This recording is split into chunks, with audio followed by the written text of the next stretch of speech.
Hello and welcome to this Energy Saving Trust webinar hosted by the Green Heat Installer Engagement Program. Today we will hear from the consultancy agency SCMG, who specialize in supply chain procurement and contract management advice, and who will be walking us through our newly updated procurement guide today, which you should have had emailed to you today, or you can also find on our web pages under the resources section. If you also look in the chat, there'll be a link to that there as well. My name is Sarah Latimer. I am the Assistant Program Manager for the Green Heat Installer Engagement Program here at Energy Saving Trust. So our panelists for today's webinar are Rachel Comrie of the Green Heat Installer Engagement Program and Martin Murphy of SCMG. For this webinar, you can hear us, but we cannot hear you. This is perfectly normal for webinars, so don't be alarmed or worried if there is any background noise from wherever you're watching from today. You'll have the opportunity to submit questions to our panelists by typing your questions on the questions pane of the control panel. These won't be visible to other listeners, but I, as the host, will see them. To pop out the webinar's control panel, you can just press the orange arrow on your screen. If you're using a phone to watch this today, there will be a question mark on your screen that you can press to also ask questions. The presentation for our procurement guide today will be split into 3 sections, and there will be a short 5-minute Q&A after each one, finished off with a longer Q&A session at the end once all the panelists have presented. Please just send your questions at any time during the webinar, and we'll be able to pick them up in one of these Q&As. Due to the nature of webinars and internet speeds, you might notice a slight change in audio quality as we go through our presenters today. We are recording today's webinar, so should you have any connection issues, don't worry. The webinar will be available to watch back this week, and we will send out a link to the recording once it's uploaded. Please note, no personal details will be seen in the recording. It is only the presentation and the presenters who will be recorded. Lastly, you can have our say, or your say rather, at the end of this webinar. There will be a short feedback survey after the webinar has finished, and it should only take a few minutes. Please do complete this if you can, so we can continue to improve the support we offer. We do listen to all the feedback that's sent and take it into consideration. If you don't have time to fill this out this afternoon, the survey will also be included in our follow-up email, which you should receive tomorrow. And I will now pass you on to my colleague, Rachel Comrie from the Energy Saving Trust.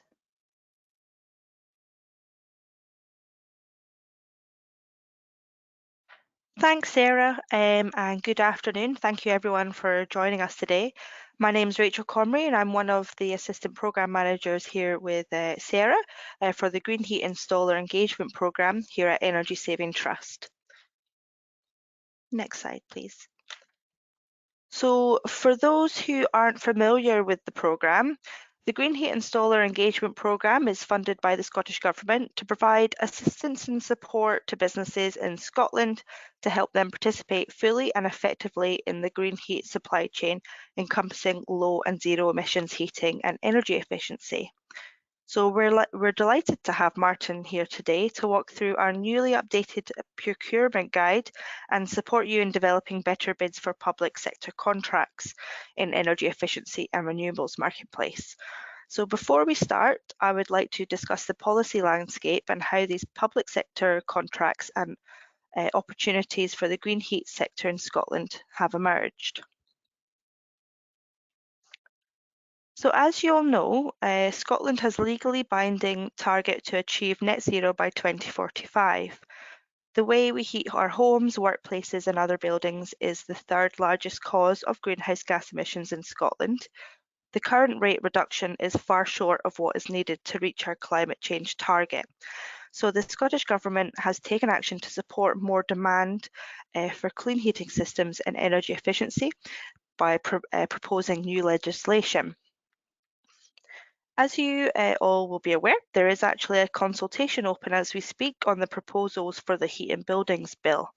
So the proposals for domestic properties include prohibit the use of polluting heating systems by 2045, and the requirements to meet the minimum energy efficiency standard by the end of 2028 for the private rented sector and by the end of 2033 for owner occupiers.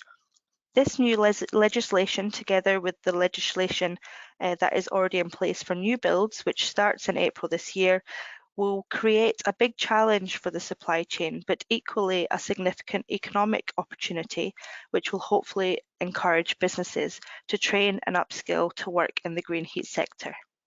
Next slide, please.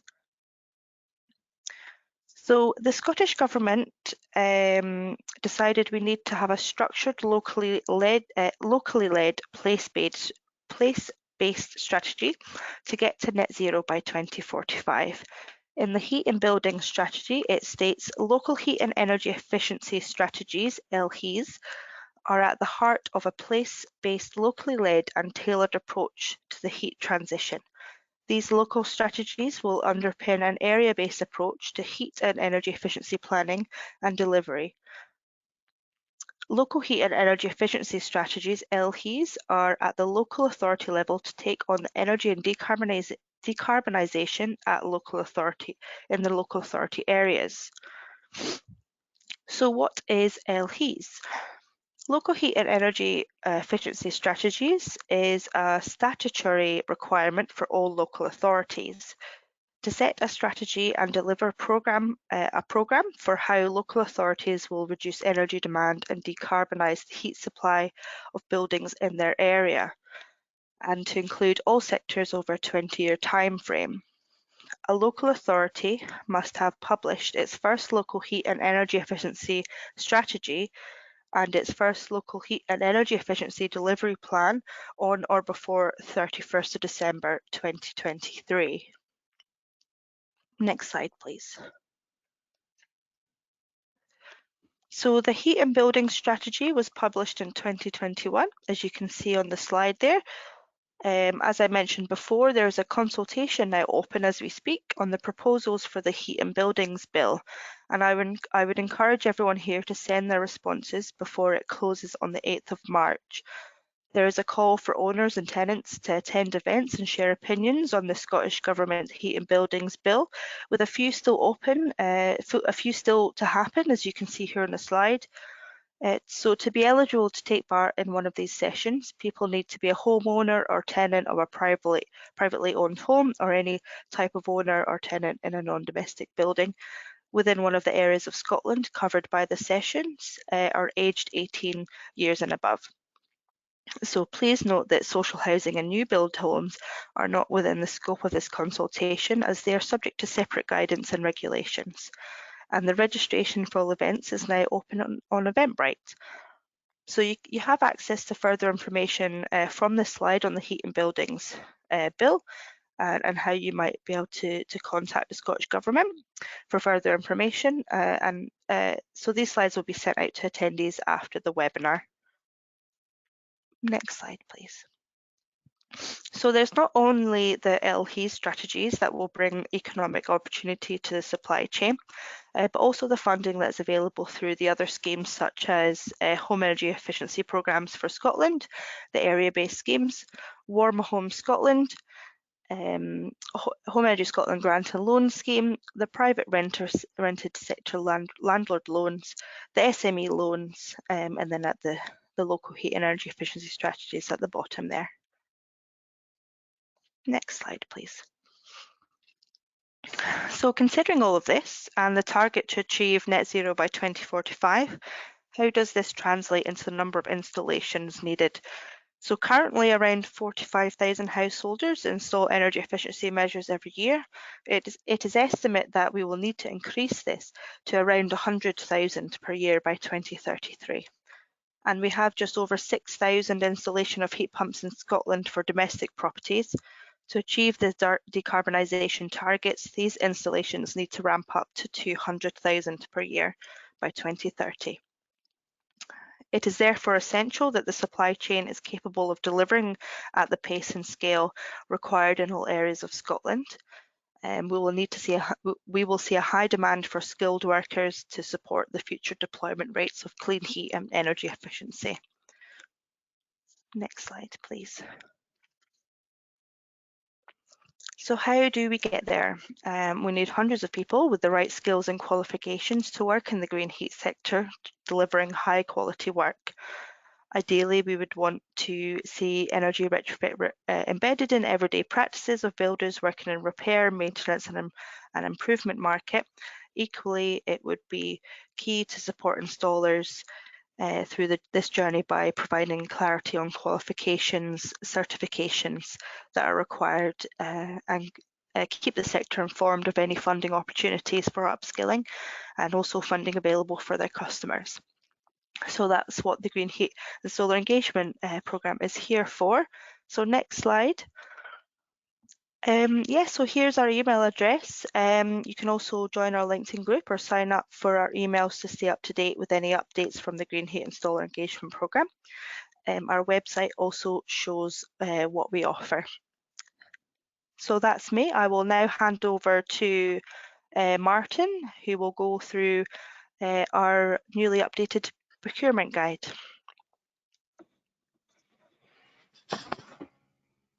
Thanks, Rachel.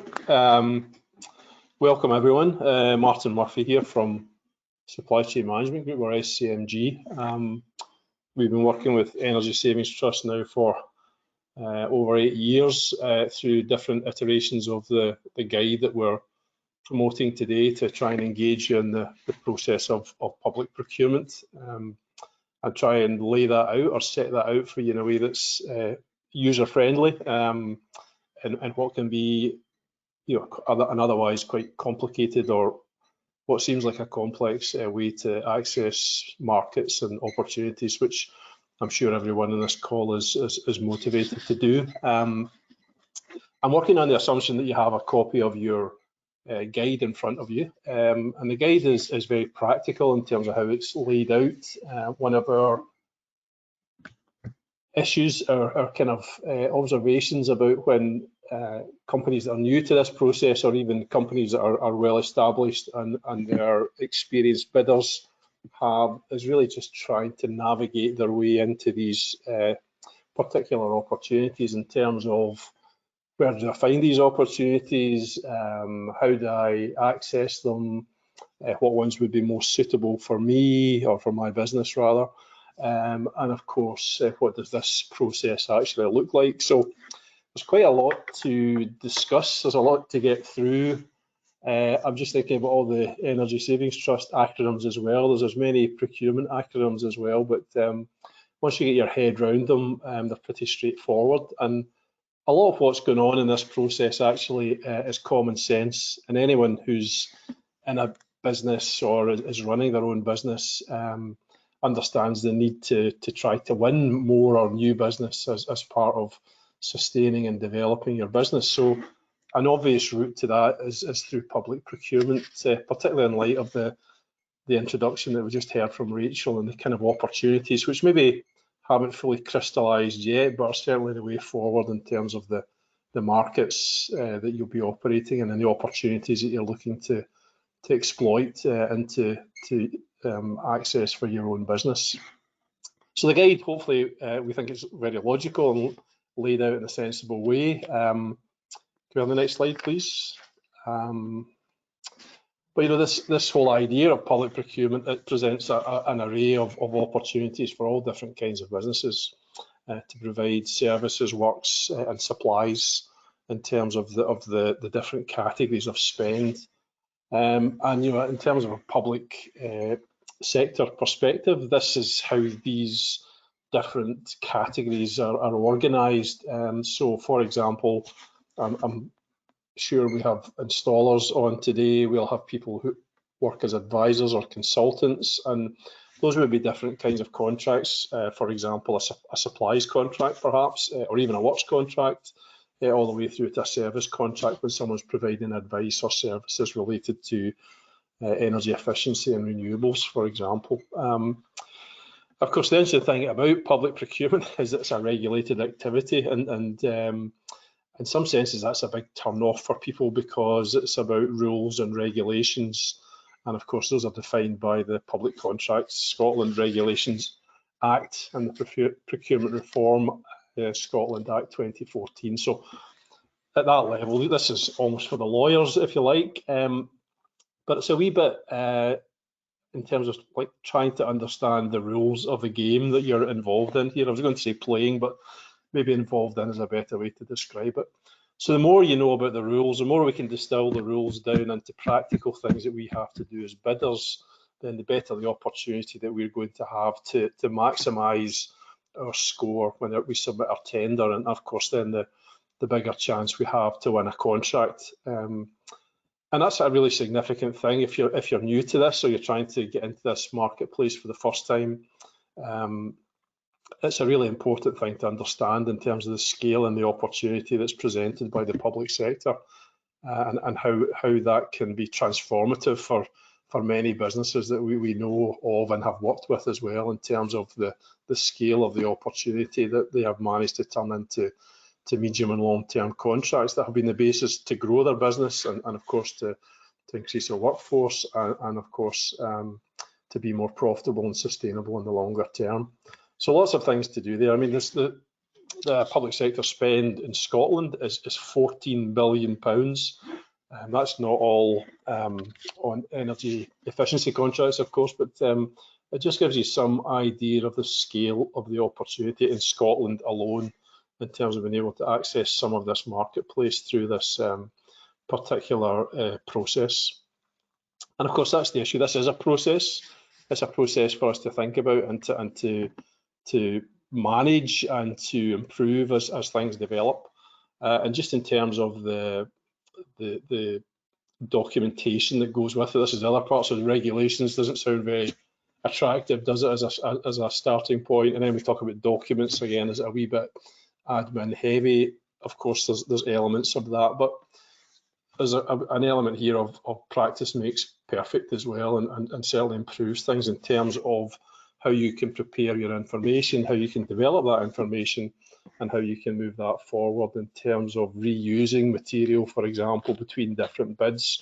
Once you've got some of these under your belt, you can start to see the pattern, and of course the different stages of the process. And you can see that illustrated on the slide here. So, for example, along the bottom, we're talking about these are different documents, for example, that you might experience or have to address in terms of actions for you to follow up on. For example, as I think of a PINs, a prior information notice, which is a notification of a contract before the contract notice proper is published.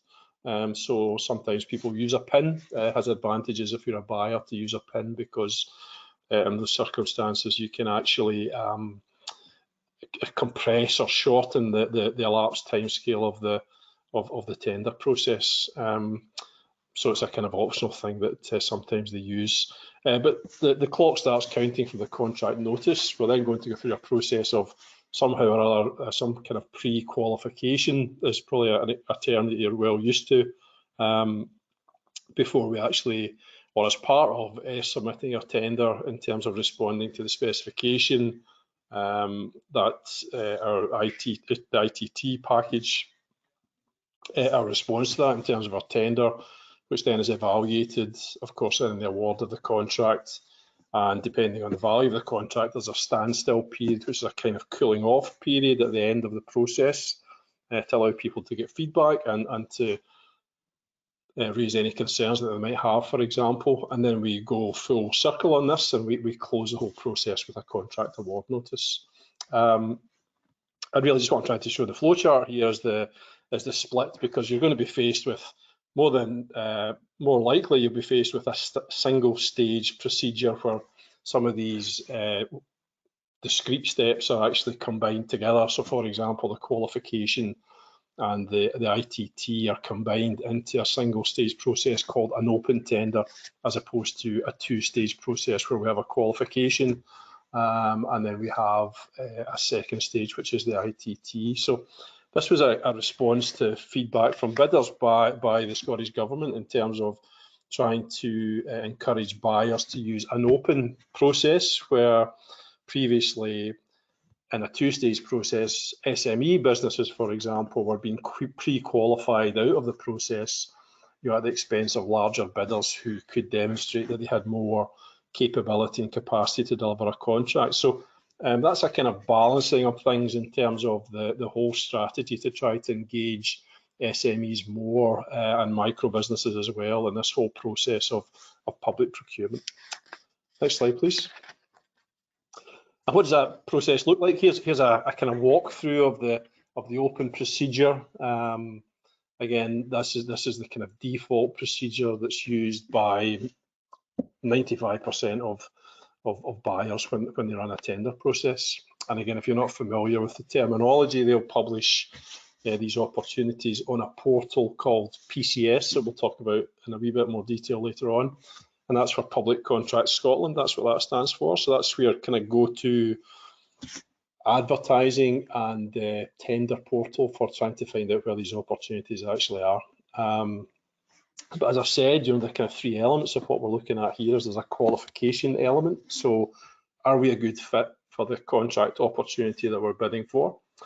The second point is a technical point, or it's the quality of your proposal in terms of your tender and what you propose to deliver against the specification. And of course, the third element of that is the commercial element in terms of, well, basically your price to deliver this particular contract. And again, I see I've chunked this up into three stages. You can see I've called it stage 0, but we have a pre-stage, we have an ITT stage, and then we have this standstill stage. So again, the stage 0 is the preparation stage, where the buyer is defining the requirements, they're writing the specification, they're thinking about their route to market in terms of how they're going to put this out there. And of course, the flip side of this is what do you have to do to be ready for that, to be able to react to that opportunity in a timely fashion and a timely manner when that contract notice actually gets published. So it's going to be advertised invariably, it's going to be on PCS, and that might refer you to another portal called PCS TiVo. Again, we'll talk about that and I'll explain that in a bit more detail as we progress here. But that would then lead us to receipt of the specification. We'd have the ITT package, which is the spec, the T's and C's. The ESPD stands for the single procurement document. They've dropped the E for it's no longer European, of course, but is now a single procurement document as the pre-qualification document for us then to prepare our technical response and our commercial response to submit that by the due date and time. And again, there's a kind of a first tip for you is to not to underestimate how quickly time goes from the publication of the contract notice to the deadline date. Is if you're going to get involved in this, is really to try and be as prepared as you can and to start early in terms of a looming deadline, which at the beginning maybe sounds like 30 days away, sounds like a long time, but when you're trying to put a tender together, it can be quite a challenge, to be honest. When we submit that tender, there's perhaps a presentation, for example. The panel will meet to discuss our bid along with everyone else's bid, and they'll score that. They'll literally score it. They evaluate with some guidelines against the different questions that they've asked you, and the quality of your response. That gets scored. You may be invited for a presentation if there's any points to be finalised, for example.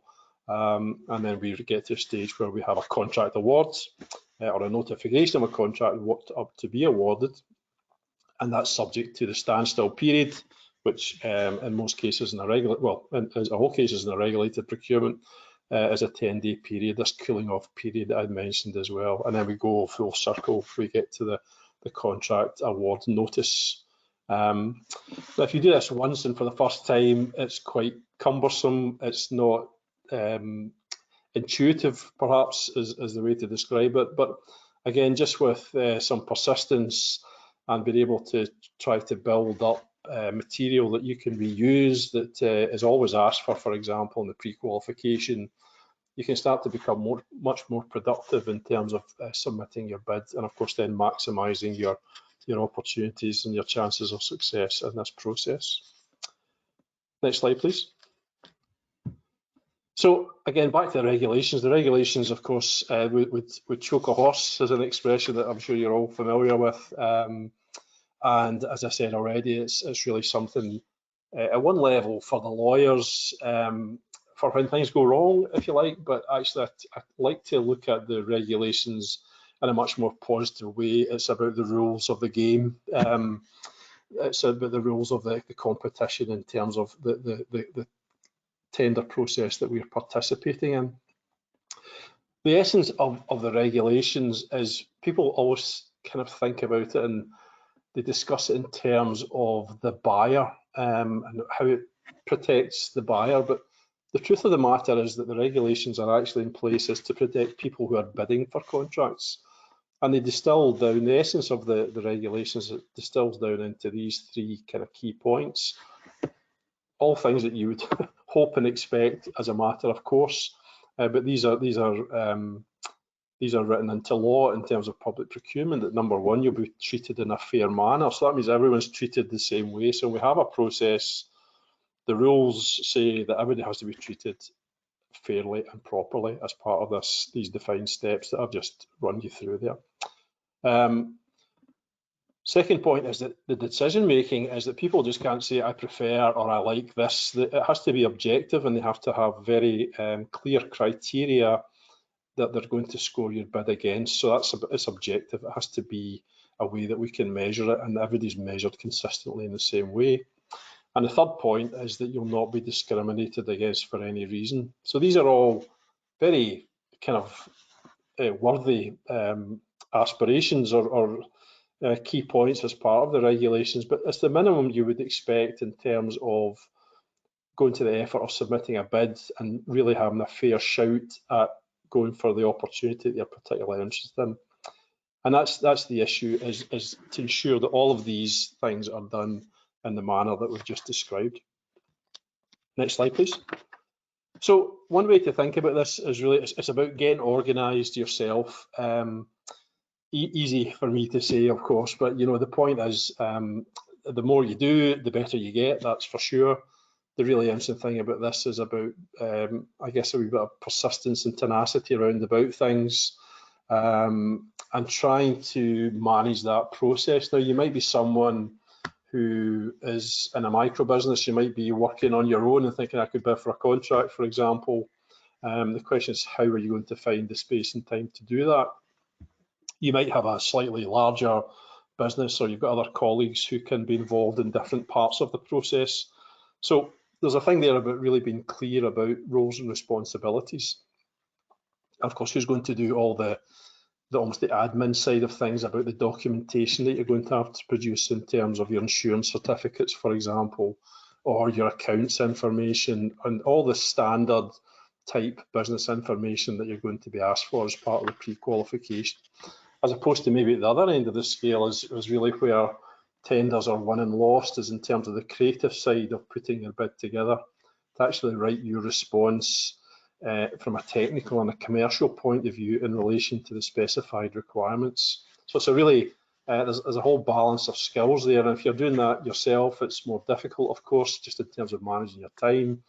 And of course, then if you've got a team, you can maybe spread that load a bit further. And of course, you might be more productive in terms of going for a number of bids at the same time and being able to bid across the board, perhaps, let's say, for example, to different local authorities or whatever the case may be. But if we can think about it in terms of how we plan for and how we manage that in terms of before you bid, during the bid process itself, and after the bid. And that's the essence of the guide is laid out in that way to say, how do I prepare for this? What are the things I have to do when the tender process is running? Once it's complete, hopefully you've won the contract, but in lots of circumstances, you're not going to be in that position. You're going to be the runner-up and you won't win the contract. But how do you learn from that? How do you get feedback and how do you put that into your next effort and your next bid to actually bid for another contract with that in mind. Next slide, please. So again, what does a buyer think about? A buyer thinks about at its basic level how much money they're going to spend, and that defines a lot of things for the contracting authority or the buyer themselves in terms of how they're actually going to run this procurement. So for example, you can see with these different thresholds, and you'll remember I said at the beginning, we talked a wee bit about the categories. So there's a category called supplies, which would be delivering equipment or bits of hardware, for example, in this context, I think.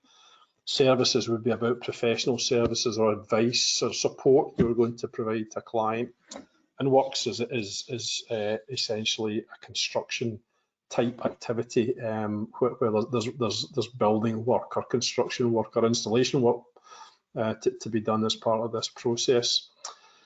And you can see there's different levels of financial thresholds. So there's a local government and there's a central government threshold for each of these types of contracts. Let me just, not to confuse things, but let's focus on the local government one. So that's local authorities. So that would be for supplies contracts. So when they have a contract and the value is going to exceed £213,000 for a supplies and services contract, or £5.3 million for a works contract, you can see that these thresholds then become a kind of, it's almost like it's a threshold or the trigger point for them to say certain things will apply in these circumstances.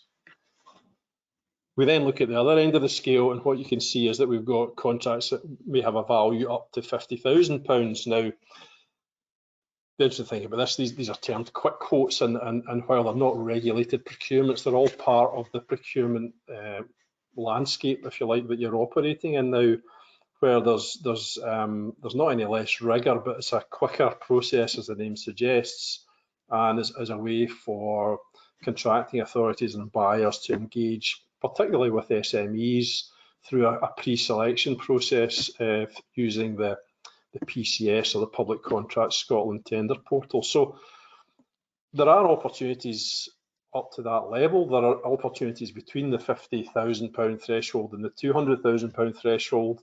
And then, of course, there's a much larger regulated contracts above these, the highest level threshold there as well.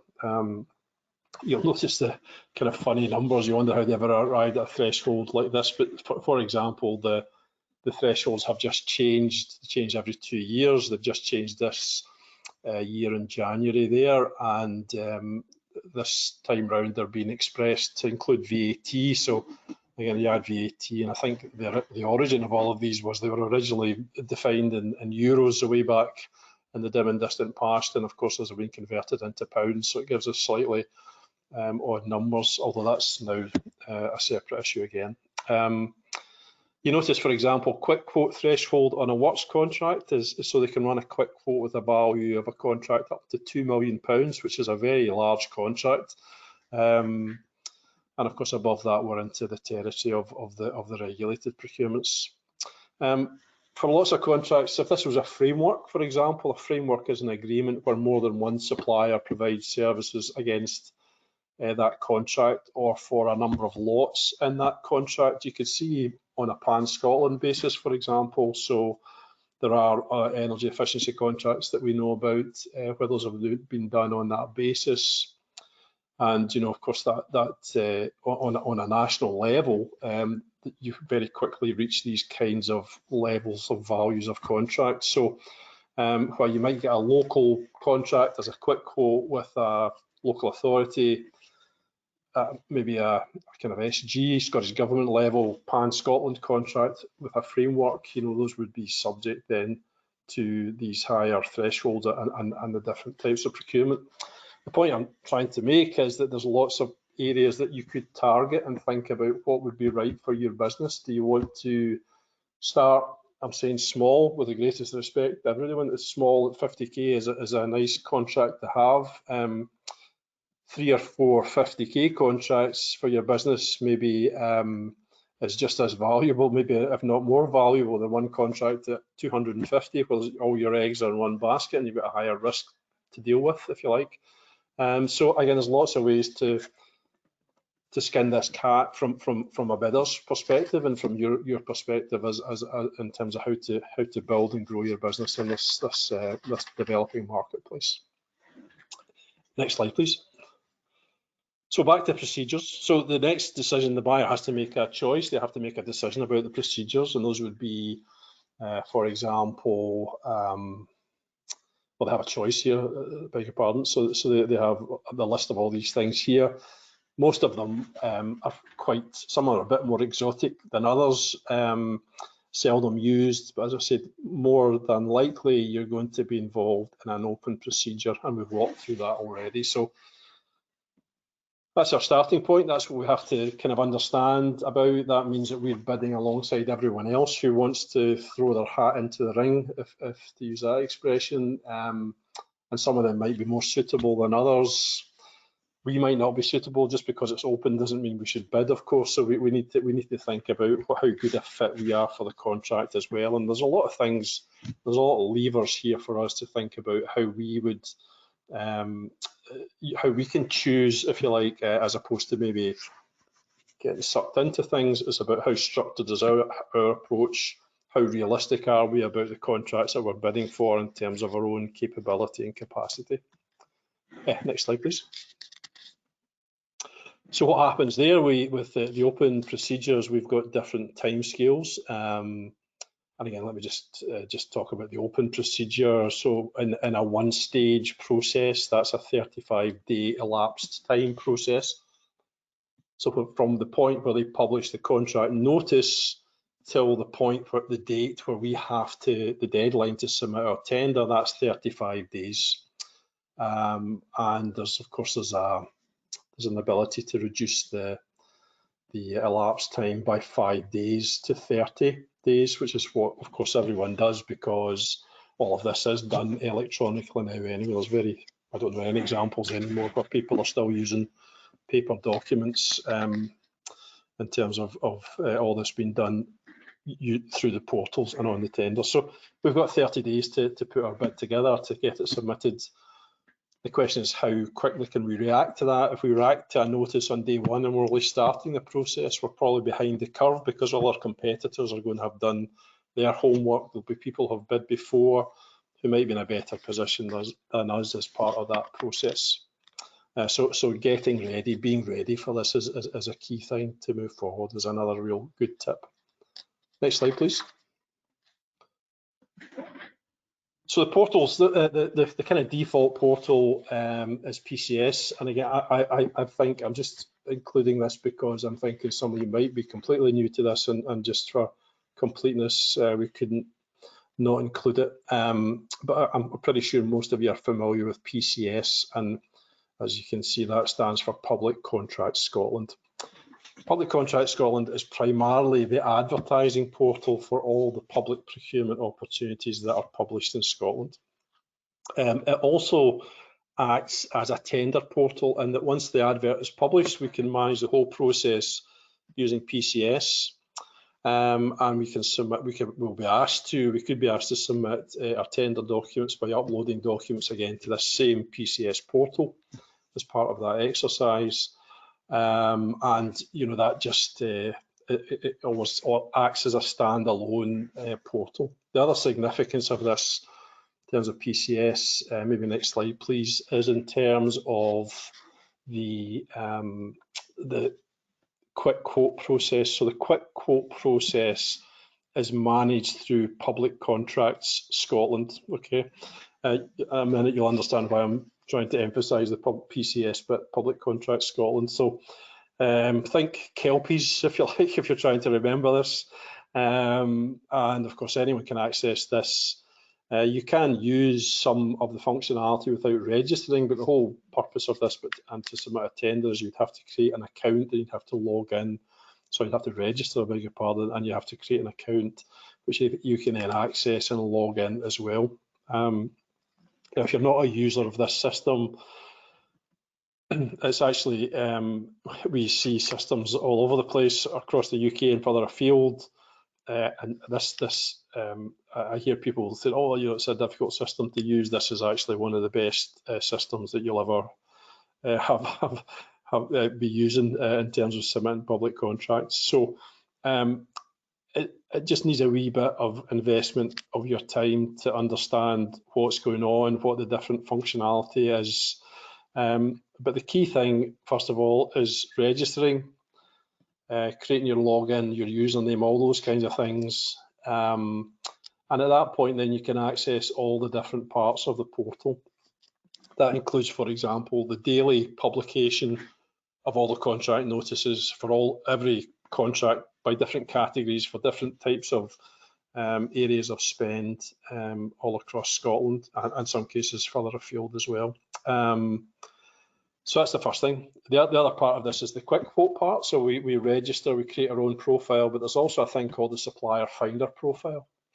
And again, just to repeat that supplier finder profile, that's something you want to go and look for and check that you've actually completed the supplier finder profile, because what that does is it creates a list or a database within the portal, not just of the fact that you've registered, but companies that are expressing an interest in bidding for quick quote contracts. So it's like a profile within a profile. On that basis, if I'm a buyer, what I can do is I can run a quick quote and I can select businesses who've registered the supplier finder profile, and I can invite them to quick quotes. And the quick quote process, if you remember, for those sub 50k contracts, is actually is by invitation. Okay, so there is a kind of check in terms of category codes or CPV codes, again, which I'll explain, just to make sure that we're the right type of supplier in terms of registering our interest in these types of contracts. But for all intents and purposes, that's a by invitation process. So if you're not, if you haven't registered there, you're not going to get quick quotes, and those opportunities won't be pushed out to you in terms of being invited. The other point about the registration process is, with your profile set up, a lot of the donkey work is removed for you, because rather than having to search every list every day, you can set up your alert profile to say, using certain codes and categories, please send me a list of these contracts every day, which then arrives to the email address that you've used to register your profile. And that's something then that has done some filtering for you in advance.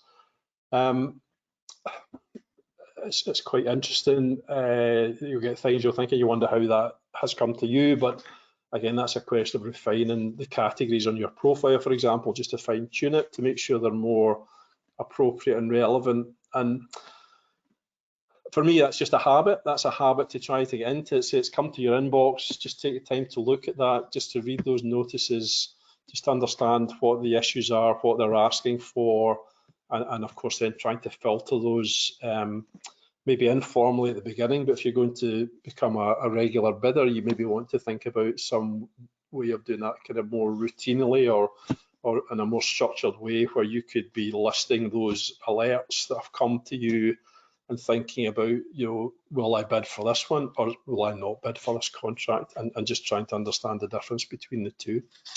Next slide, please. Now, the other thing, people do get a wee bit confused, because we have another portal and it's called Public Contract Scotland -tender. Okay, so it's a wee bit like having two children and giving them the same name, and well, these are not twins, they're a pair. These portals are a pair, they kind of come together. So there's a wee bit of confusion sometimes early on, where people say, oh, is it PCS or is it PCS tender?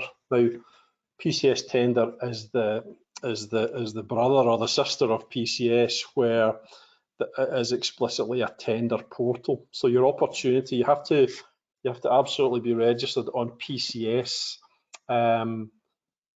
to be alerted to the opportunities. But the flip of this is that advert might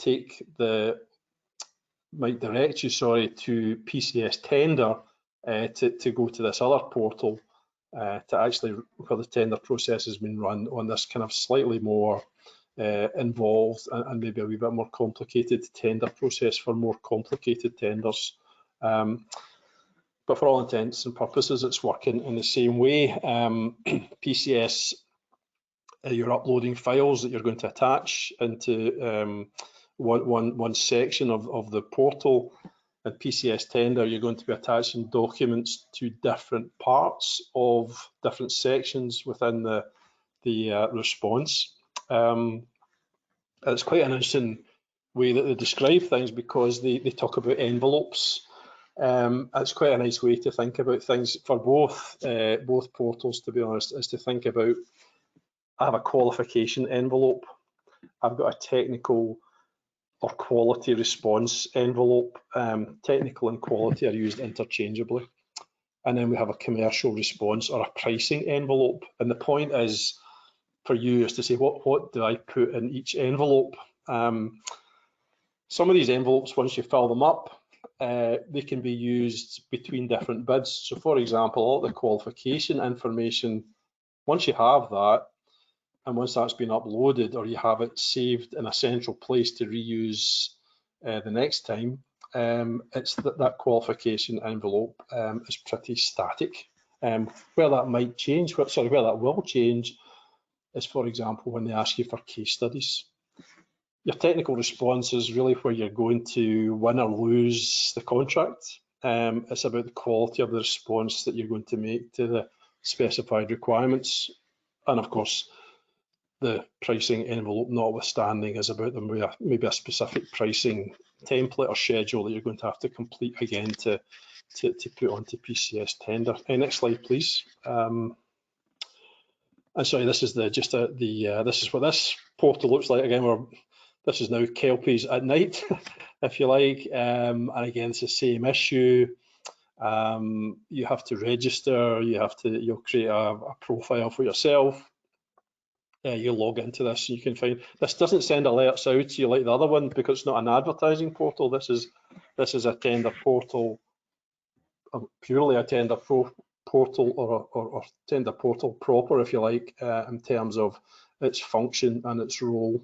And again, it just needs a wee bit of time, a wee bit of practice, just to understand the bits and pieces in terms of how this fits together and how it all can be used to your advantage. One of the things, a kind of clever thing to do, is you can link your PCS account to your PCS tender, so you have a single login through PCS, and that kind of takes away a lot of the kind of what maybe sounds a wee bit like duplication, or the kind of double handling that I'm describing here in terms of having one advertising and tender portal and another tender portal sitting alongside it. So one login is going to simplify your life greatly if you have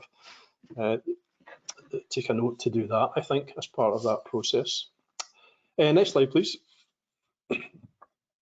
So again, let's talk about bidding properly. So before you bid, so what we're going to have to do is we're trying to think about this from both sides of the coin, and I think that's really, it's something that people forget. I think buyers forget that. I think bidders, invariably forget this is about what's happening on the other side of the fence. So the contracting authority, in terms of being fair and equal, is to extent, once the tender process starts, is kind of holding you at arm's length a wee bit, so that everyone has the same equal opportunity. But what are they doing? They're thinking about, they've got a lot of stuff to do as well. They're thinking about what are the requirements. They are trying to understand the marketplace.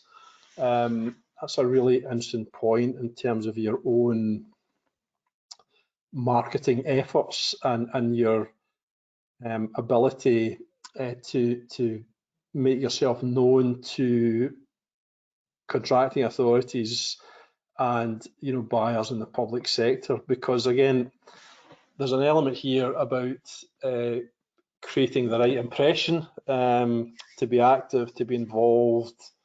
Maybe if you're an advisor or a consultant, it's about, are you a thought leader in this marketplace? And how do you communicate that to people who maybe in the future will have a contract that they're going to run, and try to obviously position yourself on that basis in advance of that tender process. Or if you're an installer, it's about your reputation, and of course people will know about the quality of your business, the quality of your team and your installers, and the kind of service you provide. So how do we how do we try to position ourselves upstream of any contract opportunity? So there is an opportunity where the buyer, let me just call them the buyer, can engage with the bidders in a positive way. But once that tender process starts, that's a slightly different process in terms of being able to treat everyone equally and fairly. The job of a buyer is to create a competition. That's what they're trying to do. That's what the whole purpose of their job is. So again, that's another thing. They're not looking here to you make this just some kind of insipid process where we're not really paying a lot of attention to what's going on here, or just it's not an admin thing, it's not a bureaucracy thing. The whole purpose of this is to force us, as the word to use, is to encourage us to compete with each other to deliver the best bid. Okay, and of course that's what we have to think about on the other side of this, is like how do we do that? How do we compete in a way that gives them the best quality and not necessarily a fair price, not the lowest price, not the highest price, but a fair price where we can win the contract. The buyer, of course, has to think about things that they would exclude from that, reasons that they might exclude us, and those are basically areas where you would be excluded for, and would have other bigger problems if you were excluded for things where you've kind of in breach of certain laws, for example, that we'd have to declare as part of this process. But the flip side of that is what's the reason why they would select us, what are the selection criteria as part of that process. And of course, the thing that's the most important part of this is about their ability to tell us what they want is in terms of specifying a requirement. And of course, a buyer isn't necessarily a subject matter expert. In terms of maybe equipment that you might be installing or the kind of advice you're providing, the buyer isn't necessarily an expert in that, and maybe in the best case might be engaged with someone else who's providing that kind of expertise to inform what the specifications should include. But that's an issue in terms of how we respond to that spec. So it's a really difficult thing to write a good spec. I know it's maybe sounds a wee bit odd to say that, but sometimes it's very difficult for people to tell you what they actually want, what they need and want is not always straightforward. And in some senses, there's a wee bit of interpretation on our part as bidders to be able to reply to those particular requirements when they might not be written in the way you perhaps as an expert in this particular area would have written them yourself, is the interesting thing. Of course, their timeline is they're trying to get to the contract notice as part of that process, and on the other side, we have to kind of keep up with that whole thing. I was just going to take a wee pause. I wonder if Rachel or Sarah, is there any questions just to take at this point? Is there any comments that people have made? Not at this point, but like I said before, anyone can just type in questions as they have them, and then we'll get to them at the different Q&A sections. But none at this point, Martin. Just to check if there's any points that have been raised so far. That's fine. So back to again, before you bid, so what do we have to think about? The pre-qual bit, the standard requirements, things that we're always going to be asked for, policies, insurance documents, financial information, accounts and credit checks, for example. Some of those kind of things depends, can be asked for and to varying degrees. And of course then in terms of maybe particular accreditations or certification that we need to have to actually deliver a service that would be required. So those are things that will always be asked for. So these are, you should have a file somewhere, like envelopes is a wee bit like the old-fashioned idea of having a filing cabinet, the equivalent of a filing cabinet somewhere on your computer, where all these things are in a file or a folder where you can attach these, you can update them, or you can keep them up to date when they're required to change, and we can then upload those to the portal and update and refresh our information when they expire or when they need to be replaced. Things that you would adapt between bids, for example, is like we're always going to be asked about our team. So who's going to manage the contract? Who's going to deliver the contract? Who's going to engage with the client in terms of telling them what's going on? Who's going to do the reporting? All these kinds of things. All just depends on the contract. But have we got like an org chart? Have we got profiles for our team? Some people might ask for CVs beyond the kind of brief kind of mini profiles of people. Have we got a list of all their qualifications or their certificates, all those kinds of things. And a real kind of issue, if you haven't done this before, is actually building up the kind of collateral round about your case studies. Case studies people would probably more associate with marketing and things like that, but case studies here is the evidence that we're providing to say, look, here is the evidence that we've delivered a contract like this for someone else like you in similar circumstances in terms of the scale and the scope of that contract that's actually been delivered. So again, that's these are things that we can start to build up. And things that would be specific to a tender, to each tender I should say, is the methodology. So if we talk about the specification, the methodology is how are we going to deliver this contract? Our response to what they've asked for. Risk, have we got a way that we can articulate risk and present it, and of course mitigate those risks? Can we be clear about what the challenges of the contract are? Because a good bidder knows that this is not a straightforward thing to deliver. They're going to be kind of clear about that. They're going to be transparent about that, and it's a wee bit of between risks and challenges is their evidence of their experience, that they've built that into their methodology to make sure that things that would be challenging or risks where things could go wrong don't come back to haunt us when we're delivering the contract. Specifically would be a project plan, and that's like when people are going to do things. So can we be clear about that? That gives a lot of reassurance to the evaluation team that not only do you know how you're going to do things, you also tell us who's going to do them in terms of your team, but in terms of the phasing or the timing or the deliverables, is there some kind of plan there that's laid out in terms of when those things, we can expect those to be delivered? And of course, the things that would be specific to every tender would come with a schedule or a pricing template attached would be the price as well. Next slide, please. So go back to the discussion about how do I register my profile. And again, this is a very interesting area. At one level, it's very complicated, but we don't really need to know about the complicated part of it. When we set up our profiles on PCS, what we have to look for is contracts where there are product categories, and these they're called CPV codes. It's common procurement vocabulary, but don't worry about that. They're just the product categories. And we have to choose from a menu of product categories. So for example, a lot of the contracts that have been published around about energy efficiency and renewables are published using these codes you can see on the screen, these 4 or 5 family of codes here. And not necessarily where you might look at construction work. I think that's not where I'm going to look for a contract, but actually that's what they've used to publish it. So what you've got to do is you've got to make sure in the profile, when you register your profile, that you include these product categories.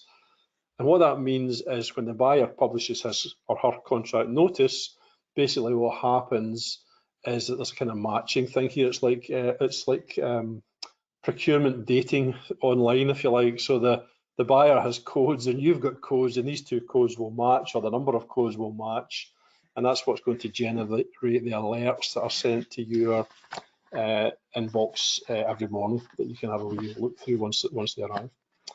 So that's an important point just in terms of setup. Next slide, please. So again, one of the things you've probably been reading on the slides, I haven't really mentioned it very much, is when you bid is about understanding your capabilities. And again, this is a key feature. This is just to illustrate a point about how the guide is laid out and set out in terms of things to work through, because there's some exercises, if you have the guide in front of you, this will be understanding your own capability and capacity, which is on page 18 again, but I've just repeated it here.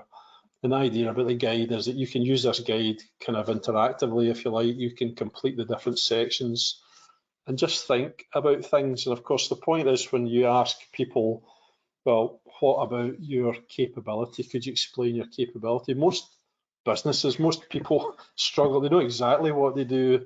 They do it almost intuitively, to the extent when they're asked to write it down, it's a much more difficult thing to do.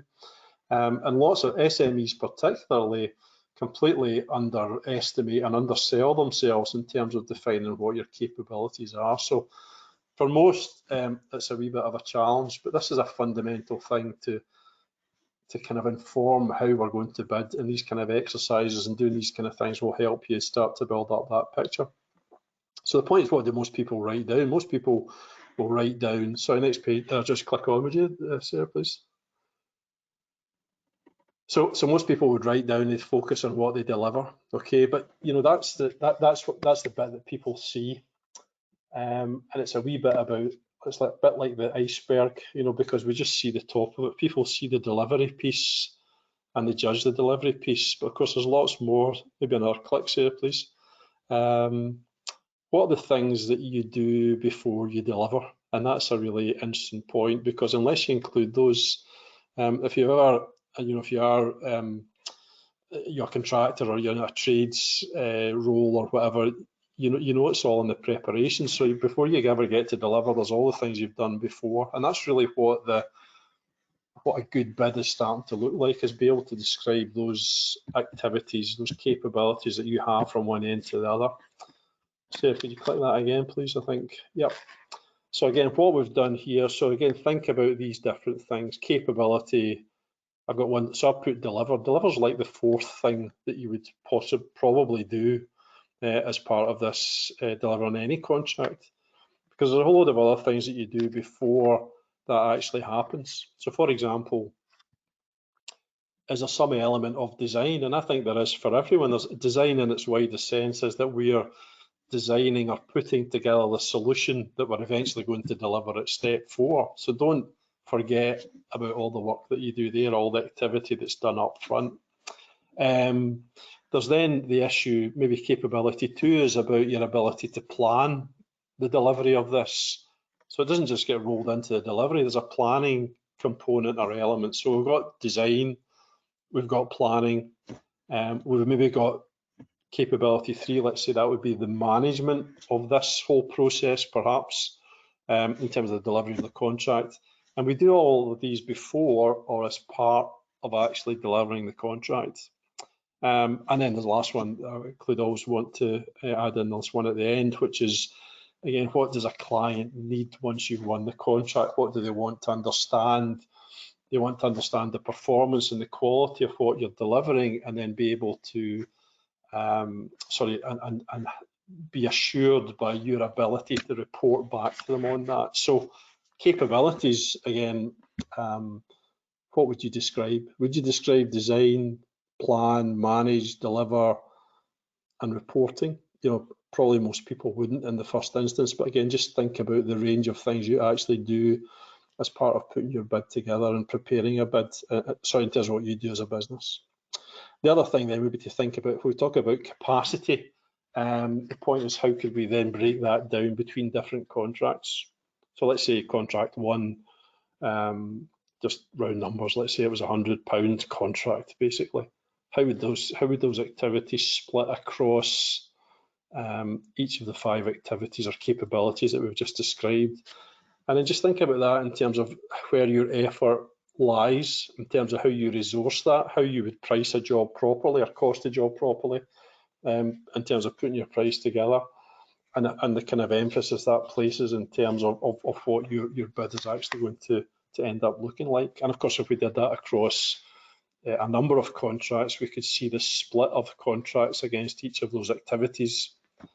Sometimes you find a lot of people have completely underestimated, they haven't costed all the other things that go with the contract. They've focused purely on the delivery piece at the expense of everything else, and they've almost underestimated the task. And of course, that's only something that's going to hurt you in the short, medium, and long term, I think, as part of this process. Next slide, please. Again, it's probably a bit questions, Sarah, but I don't know if we've got any questions coming. Yep. Yep, I was just gonna say, I think we'll just move along just now because there's no questions yet. But like I said before, any questions, just pop them in the chat panel that you'll see. But we'll move along just now, just conscious of time. Yeah, let's go for it. So, cool. So that's just before. Now we're at the during the bid stage. So the point is, again, they're doing checks, but they've been the buyer. They're checking the criteria that they've set. They're testing our capability. You know, what can we do and how will we do it? And they're thinking about capacity. So of course we have to make sure we can meet all these minimum requirements. So that's something that might be where people are looking for accreditation. It's not always absolutely required if we can explain in other ways how we would meet those requirements that would be related to those different accreditations. Issues about policies. So we're going to be asked about quality, health and safety, and the list gets longer and longer, to be honest. And the bigger the contract and the higher risk, probably the more policies we're going to be asked for.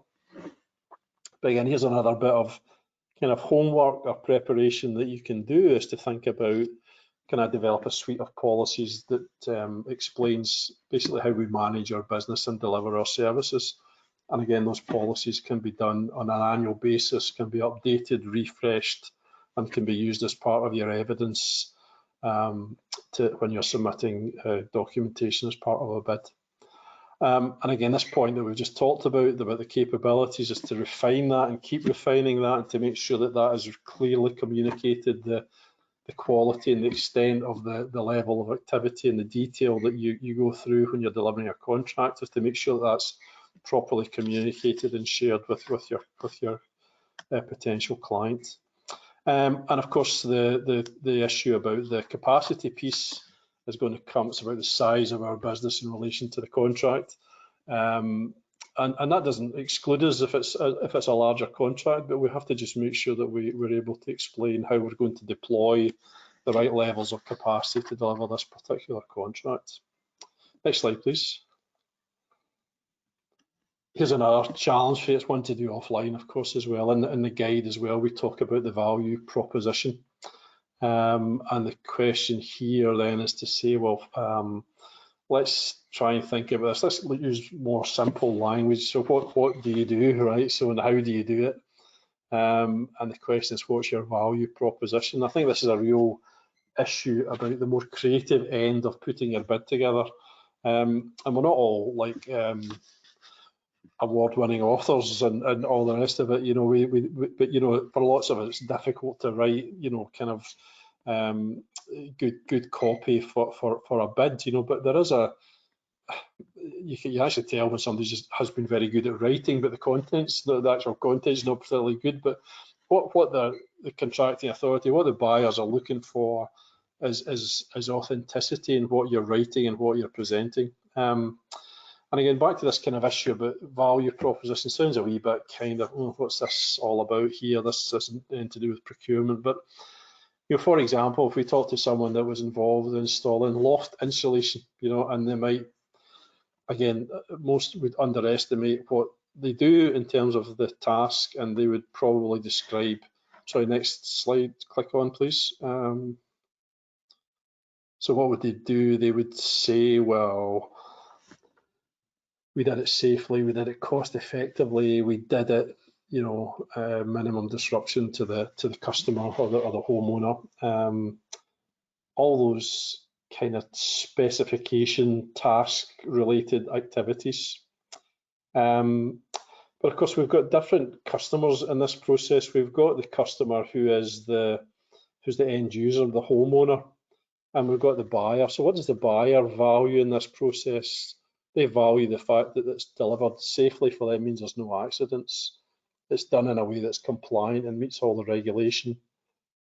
Just in terms of what Rachel explained at the beginning, the whole purpose behind this is how can we demonstrate our contribution to carbon reduction. And of course, what's going to happen? Are we going to have someone who, acting on our part, can maintain our reputation or potentially damage our reputation in terms of the service that's being provided? And that's different again from what the end user wants. You're in someone's house perhaps, or you're in their home, up in their loft in this case, for example. And what they're interested in is that people turn up in time and they do the job they arrive to do, and there's no mess. And you know, at the end of the day, they have a warmer house and they've got lower energy bills. That's their first reaction to that. But what's our value proposition?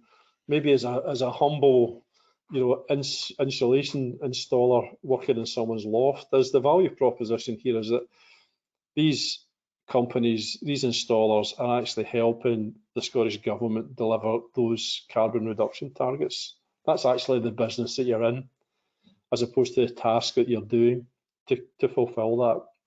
And then the other thing in terms of the value proposition, there's a value proposition to the customer as well, because if you look at some of the statistics that are mentioned in the guide about fuel poverty in Scotland, for example, which are absolutely terrible, really what this is doing for someone is it's going to improve their quality of life and well-being, and of course result in lower energy consumption or lower energy costs, I should say, as part of what they get in return for this this exercise. And it's kind of interesting because I think if you're thinking that you start at the left-hand end of that table, so maybe say I just go back from that. If you start at that left-hand end of the table, you just talk about the tasks.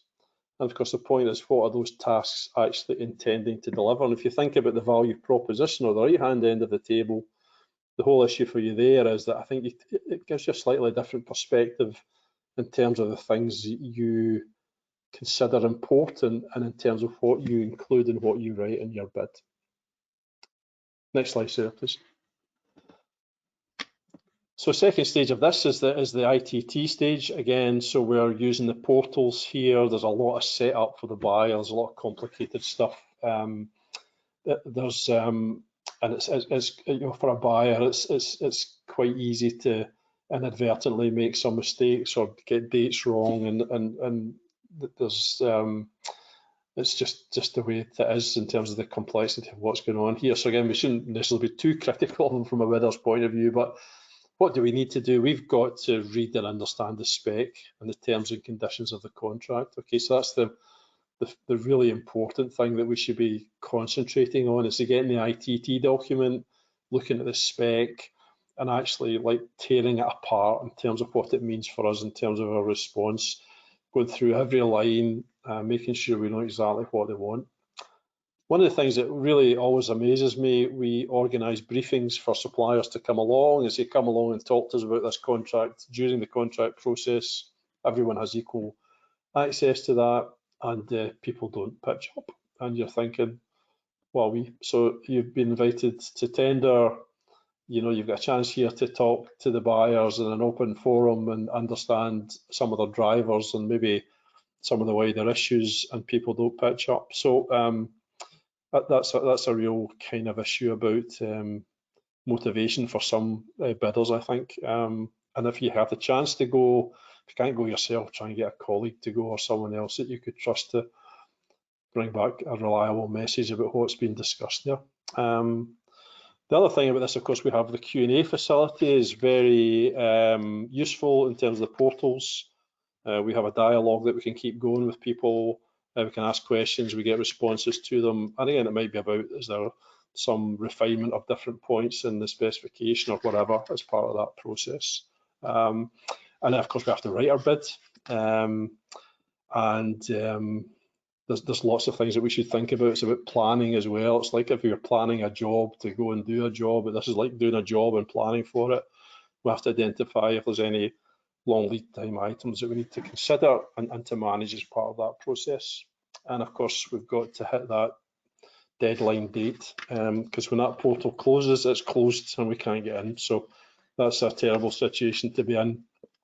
Maybe having kind of worked back from 30 days before and you miss the deadline. So don't risk it or chance it to upload stuff quickly or too close to the deadline. Next slide, please. So a good bid, what does that look like? So of course we've got the ITT, that's coming from the buyer, obviously. Click again. We get a specification. And what does that mean? So again, this is in the this is in the guide, and really just to think this is a kind of model plan of how you might want to put your bid together. And of course, what we have to get across in our tender is that we understand the requirements that are being asked of us. So that's, I'm trying to show that the specification is feeding into that. So we have to say, look, we know what this means, we understand the implications of this and how that process actually works, what you need from us to be able to deliver this contract. Then we have the challenges. So what challenges does that present? And again, maybe just itemizing a list of these things in the first instance is maybe the section headings that you're then going to respond back in your document. And having considered those, the point is then we can think about the methodology.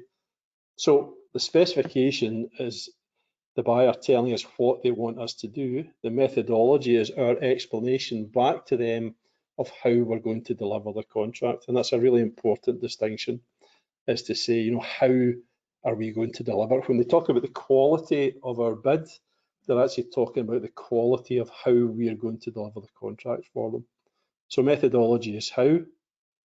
We should have a plan. Of course, can we communicate that plan to them? That plan then tells everyone when we're going to do things, key activities delivered by this point, by these milestones, and this level of detail. So we've got how, we've got when, and then we get to team, and we've got who's going to do it. And who's going to do it is about your, let's say, it's about who's going to manage the contract, who's going to deliver it, if that's not the same person or people. But how do we then express or communicate the quality of our team that we have as part of that process? And again, we see we've got risks. Haven't talked about all of those things. What are the risks? Because if we're a really inexperienced buyer, sorry, if we're an experienced bidder, I should say, we know what things will go wrong delivering this contract and what's the mitigations that we have in place to make sure that doesn't happen.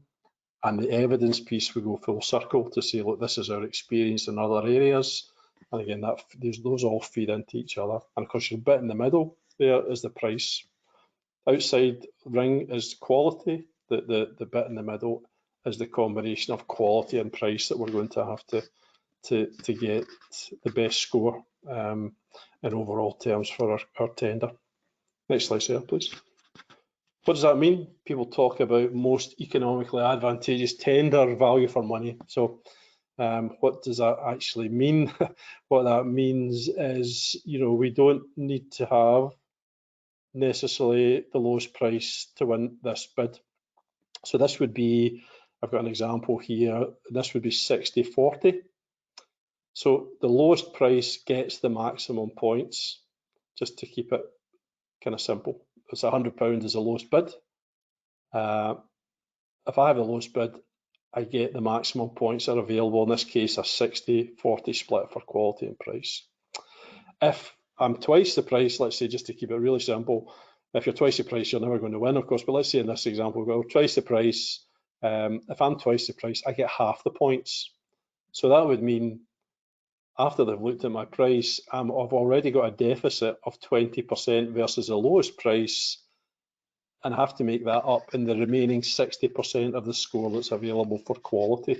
So trying to make up 20% and 60% is almost impossible in a bid. So you have to get your bid tactics right to see, how do I position my bid that I don't want to be the lowest, but I can't be the highest. Okay, I have to be somewhere in between, and that's about your experience in terms of your judgment about either if you're going to bid aggressively or not, as the case may be, depending on your other workload, or what are you going to do to maximise your opportunity here in terms of thinking about those different things.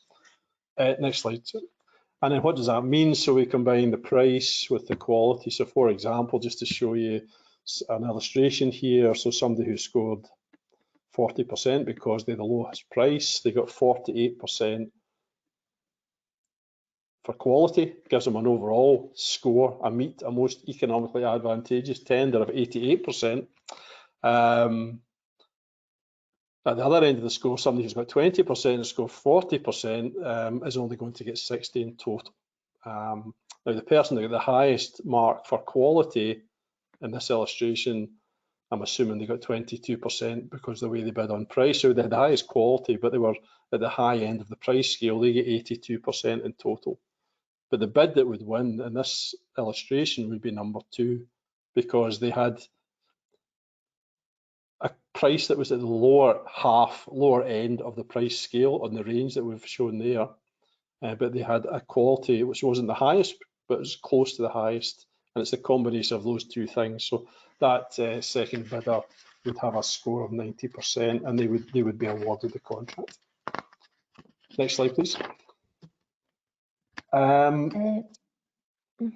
Yep, so we do have a question there, but I'm just conscious of time as we do have 10 minutes left, Martin. So I might just save this question for the final Q&A and just let you finish now. That's fine. There's just a couple pages, I think. Let's do it that way. Yep, cool. So again, let's say we submitted our bids, and then there's post bid. So assuming there's only 2 outcomes: we win or we lose, basically, is the harsh reality. So what happens here is that the buyer then has to advise who's successful. Could be more than one if it's a framework, for example, or advise the unsuccessful bidders. And they have to provide feedback. And it's only an obligation to provide feedback if it's the contract value exceeds the financial thresholds we talked about at the beginning. I think, though, now it would be considered best practice to give all bidders feedback, and certainly the ones that we are involved in, we always do that irrespective of the value. We have this 10-day standstill period, of course, the kind of cooling off period as I described it.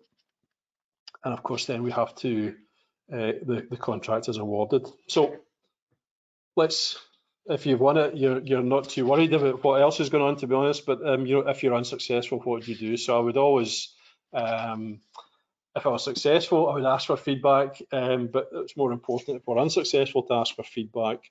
And the point is to prepare for the meeting, and to be ready for that. So, for example, reread your bids. Look at the sections and the comments you've got in any feedback, and ask for the comments and the scores so you can reconcile what they were thinking when they gave you a certain score, perhaps. Ask them to break that down. Another really interesting thing, and again, some will provide it, some maybe won't, but we could ask for the highest and lowest score in each section, because you might find across the board, across all those different sections, that you maybe performed well in certain areas but less so in others, and it's just trying to understand where you've lost points. You can see it at its highest level in terms of quality and price, but to break down quality is a really helpful thing. They maybe thought you had a very strong team, but for example, your methodology was a wee bit lacking, for example. And again, what were the strengths and weaknesses is all part of this. It's a difficult situation. It's difficult for a buyer to tell someone they haven't won a contract. So again, just try. It's hard to take the kind of sting out of it a wee bit, but I would always encourage to be as kind of polite and as professional as you possibly can be under difficult circumstances, to think about future opportunities with that potential buyer. And sometimes someone who's one step removed from it gets a wee bit more balanced and objective feedback as well. But I do know a lot of bidders who have been unsuccessful and have persisted with getting feedback and have used that to their advantage, because they've taken all those lessons learned from this kind of the feedback, and it's a school of hard knocks, and they've used that in terms of being able to feed that into their next bids, which have improved between bids, and eventually they've been successful in terms of taking all that stuff on board. And last slide, I think, Sarah. So just again, with reference to the guide, all of this is in the guide. There's more exercises. Again, you can just go through and scribble your notes on it. You can write down, do the analysis. But in overall terms, what do you have to do? You have to be organised and alert to finding the opportunities. So that takes you back to the portals and PCS. Think about your bid strategy. So, and it maybe sounds a wee bit highfalutin to talk about your bid strategy, but it's a really important thing to understand your motivation around about why you're bidding and the whole exercise that you're about to embark on. And sometimes, opportunities look absolutely marvellous, and they might not be the right ones for you. So really the brave decision is to say, I don't want to be a busy fool and bid for everything, but I have to do the brave thing and decide, actually the brave decision is not to bid, and to be clear about in what circumstances you would actually decide to bid for a particular contract. The other points then, of course, again, just recapping, really this idea about envelopes, qualification information, that there's always a wee bit of work to do, but a lot of that can be developed consistently in a standard format that we can repurpose it and reuse it between different bids and on the portals that we've described, but also on other portals, which there are lots of other ones as well. But again, that's maybe for another discussion and another day. The core of everything you'll be looking for will be on PCS. In terms of your technical response, the quality of your bid, that technical envelope, think about how you're going to deliver this. That's really the essence of the whole. In the same way that the contract will never be any better than the specification that the buyer writes, the contract's never going to be any better than the methodology in your technical response in terms of how you're going to deliver it. And again, I would really encourage you to think about your pricing strategy, to think about value for money, the quality and price piece, and not to. It's not a race to the bottom here in terms of tendering. You don't need to be the lowest price to win it. If you can have the highest quality, then it gives you more of an opportunity to think about how you price, perhaps in a fair, but perhaps doesn't need to be the lowest price as part of this process. And then, of course, the last point, which really we just covered, is like what to do if you're unsuccessful, is to get that feedback and to use it the next time when you get a chance. Sarah, will we take questions now? Yep, sorry, I just had to unmute myself there. So this is the final Q&A.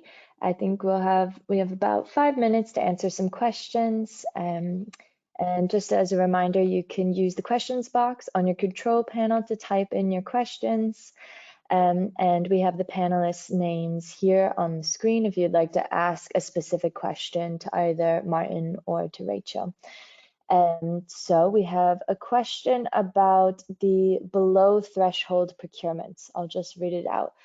Can you please confirm the procurement rules around below threshold procurements? Most public bodies will still go out to competitive tender, albeit advertising requirements differ, for contracts other than those of very small values, and of course they are bound to demonstrate the best value, i.e.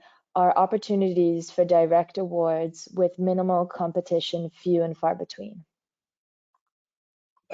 No, absolutely. Sorry if I gave the wrong impression there. The point about the quick quotes would be, these are thresholds where the buyer can kind of segment how they're going to run these different values of tenders. But it doesn't mean that they don't use the portals and just run the safest, most compliant thing for them to do to engage as many people as possible would be, for example, just to run it as an open tender process. So a lot of those things might come in at the lower end of that value range, if you like, but would still be conducted as open tenders.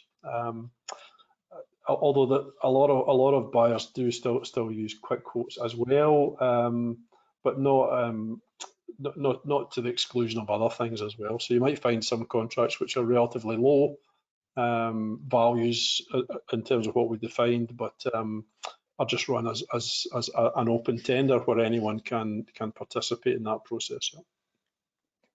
Perfect. Thanks so much for answering that, Martin. So we are approaching 5:30 now, and there's no other questions just now. So I'll just say thank you to everyone who had engaged and submitted some questions, and we'll move on. Just to say, if you do have any further questions or comments about this webinar, here is our email, greeninstallerscotland@est.org.uk. And if there's any that we didn't get to, we will get back to you via this email inbox as well. And we also say you can join our LinkedIn group or sign up for our emails or newsletter, just using those links there. And if you'd like to have any updates from our program as well, our webpage is also there.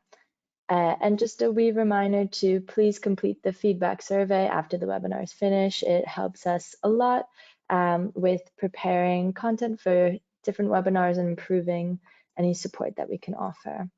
So thank you again just for attending the webinar, and we look forward to hearing from your feedback, and we'll see you again at a future event. Thanks, Sarah.